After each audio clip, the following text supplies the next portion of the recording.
మహాజాతరకు మేడారం ముస్తాబవుతుంది. వనదేవతల గద్దెల ప్రాంగణంలో అభివృద్ధి పనులు ఊపందుకున్నాయి.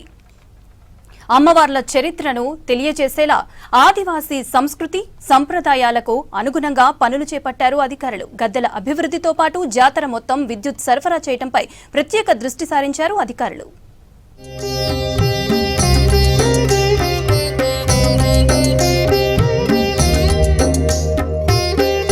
మేడారంలో అభివృద్ధి పనులు వేగంగా జరుగుతున్నాయి. భారీ క్రేన్లతో పనులు నిర్వహిస్తున్నారు అధికారులు. ఇటీవల సమ్మక్క సారలమ్మ గద్దెల ప్రాంగణంలో గోవిందరాజు, పగడిగిద్దరాజు గద్దెల దగ్గర ధ్వజ స్తంభాలను పునఃప్రతిష్ఠించి పూజలు నిర్వహించారు. ఆదివాసీ సంస్కృతి సాంప్రదాయాలతో లిఖించిన రాతి పిల్లర్ను పగిడిద్దరాజు గద్దెపై ఏర్పాటు చేశారు. 2 గద్దెల చుట్టూ రాతి పిల్లర్ల ఏర్పాటుతో పాటు డిజైన్ కు సంబంధించిన స్టోన్స్ లను ఏర్పాటు చేస్తున్నారు. భారీ క్రేన్లతో ఆర్చులను నిర్మిస్తూ ఉండటంతో పనులను చూసేందుకు పెద్ద సంఖ్యలో తరలివస్తున్నారు స్థానికులు.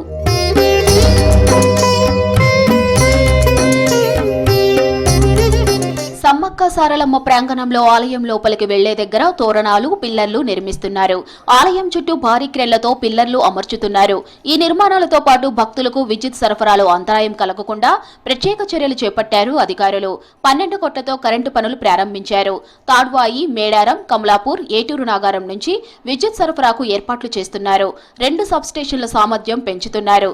కొత్త సబ్స్టేషన్లను నిర్మిస్తున్నారు. 2 కంట్రోల్ రూములు ఏర్పాటు చేస్తున్నారు.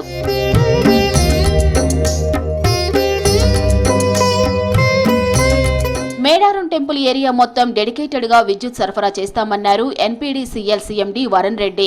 భక్తులకు ఇబ్బందులు కలగకుండా చూడటంతో పాటు ప్రమాదాలు జరగకుండా ప్రత్యేక చొరవ తీసుకుంటున్నామన్నారు. సాంకేతిక నిపుణులు విద్యుత్ సరఫరాను పర్యవేక్షిస్తారని, 2000 మంది విద్యుత్ సిబ్బంది విధులు నిర్వహిస్తారని చెప్పారు. Majorly we are taking up this time for safety purpose. That లక్షలలో వేల మంది అక్కడ స్నానాలు చేస్తూ ఉంటారు, వాళ్ళకి ఎటువంటి ఇన్సిడెంట్ అవ్వకూడదు అని. రెండోది, ఇప్పుడు బ్యాటరీ ఆఫ్ ట్యాప్స్ ఏదైతే ఉందో, బ్యాటరీ ఆఫ్ ట్యాప్స్ కోసం we are using a dedicated 11 kV feeder. ఆ 11 kV ఫీడర్ నుంచి మేజర్గా battery of taps along the జంపనోగ్ ఏదైతే ఉంటుందో అక్కడ అన్ని కూడా మనం 160 kV DTRs, major battery of taps దగ్గర 315 kV DTRs అట్లా పెట్టేసి వాటికి డెడికేటెడ్ సప్లై ఉన్నట్టు చూస్తున్నాం. సో దట్ ఎవరైనా స్నానాల కోసం వచ్చినప్పుడు కానీ వాళ్ళకి ఆ స్నానాలప్పుడు ఎటువంటి ఇబ్బంది కావద్దు అనే ఉద్దేశంతో 2026 జనవరి 28న మేడారం మహాజాతర ప్రారంభం కానుంది. 31 వరకు జరగనున్న ఈ జాతరకు లక్షలాది మంది భక్తులు తరలిరానున్నారు. మహాజాతర 2026 పోస్టర్ను ఆవిష్కరించారు సీఎం రేవంత్. మేడారం సమ్మక్క సారక్క గద్దెల అభివృద్ధిపై వీడియో రిలీజ్ చేశారు. మేడారం చరిత్రను భవిష్యత్ తరాలకు చెబుతున్నామంటూ అభివృద్ధి పనుల వీడియోను ఎక్స్లో పోస్టు చేశారు. వనదేవతల త్యాగాలు తరతరాలకు స్ఫూర్తి అని, సమ్మక్క సారలమ్మ మనుషుల్లో దేవుళ్లని తెలిపారు.